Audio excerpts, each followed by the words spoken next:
Good morning, meteorologist Steve Krasnowski here with your weather briefing storm scoop update. It is February 9th, 2021. It's a Tuesday, and we're going to call this one Reload. Temperature observations, we have low 70s in southern Florida, while all the way up in northern Montana we have negative 29.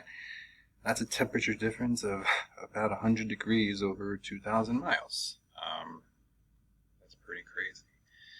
Love starting the morning with some weather fun like that. This is a very strong, remarkably so, high pressure system. A 1051 millibar high will be responsible for the Arctic plunge this weekend across much of central and eastern United States. We'll talk about that. Here is our current surface map. So, our storm for this morning. A cutoff, really sharp cutoff from New Jersey over Long Island, even into New York City. Excuse me. We expect that to fill up as the low pushes through. It will fill in. And then we'll pull a little closer with our radar. You can see that sharp gradient here and that cutoff. This will fill up with showers and snow showers. Again, up to an inch or so of accumulation. I'm not overly bullish across the southern areas. Never really was. The marginal temps are obviously an issue.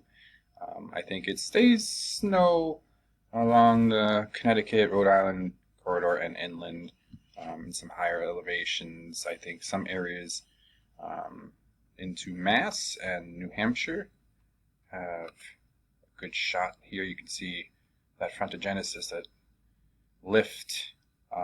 It's going to give a good shot of some higher than expected snows for Massachusetts, southern New Hampshire, maybe southeastern Maine, southwestern Maine, sorry. Wouldn't be shocked if there was a period of, an inch per hour as that frontogenesis forces some snow bands. Just missed it back in New York. The temperatures being marginal, that might have helped keep things snow. Who knows? At this point, we'll have, you can't really go back and see. Pattern-wise, what are the reasons to believe that this is an active pattern? Is the significant baroclinic zone left in the south part of the country by that Arctic blast. So here's your boundary. So that's why we have today's storm. We talked about this last week. The boundary is going to cause that clashing of air, much like a thunderstorm. So, painting sort of an arrow, this is where the storms will form and sort of push off.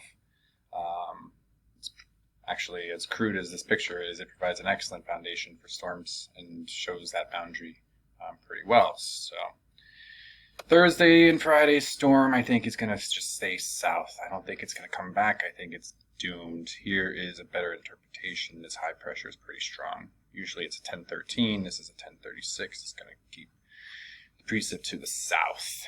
Sunday, we're still watching. The low is kind of danced around. So if it's here, it's rain. If it's here, it's snow. GFS has it up here. The GFS has been dancing every month. So I can't look at it. I'm tired of it. We'll pull out the Canadian later. We'll check it out. Anyway, that's it for right now. Talk to you soon.